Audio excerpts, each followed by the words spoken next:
In today's video, I'm going to teach you how to import from Epic Games to your Steam library efficiently and effortlessly. Whether you're looking to consolidate your gaming platforms or just want the added convenience of accessing all your games from one location, I've got you covered. Let's dive right in and go through this step by step. First, open up your Steam application. This is where we'll be doing most of the work today. So make sure you're on your computer and Steam is running.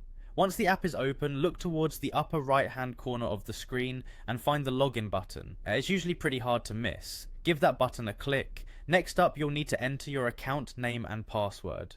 Now, I know some of you may use different credentials for different platforms, so take a moment to verify you have the correct information ready. Enter those details carefully to avoid any login frustrations. Once your details are in, go ahead and click on Sign In.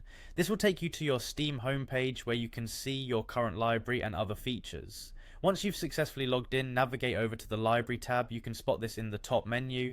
The library shows you all the games you currently have on Steam, but soon it will include your Epic games as well. Now find and click on the Add a Game button. This is usually situated at the bottom left of your library interface. A small menu will pop up when you do this. From the menu, choose the option that says Add a non-Steam game.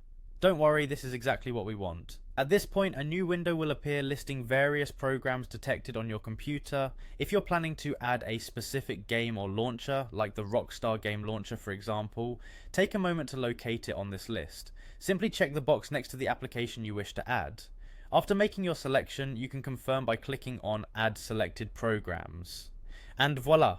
Your chosen game or launcher will now be part of your Steam library. This doesn't transfer the game itself to Steam, but it creates a convenient shortcut right within your library, keeping everything accessible from one place. And there you have it. You've successfully imported a game from Epic Games into your Steam library. This easy method is especially helpful if you want to streamline launching all your favorite games from a single platform. We hope you found this video useful. Please give it a thumbs up if you did and subscribe for more helpful guides. Thanks for watching and happy gaming.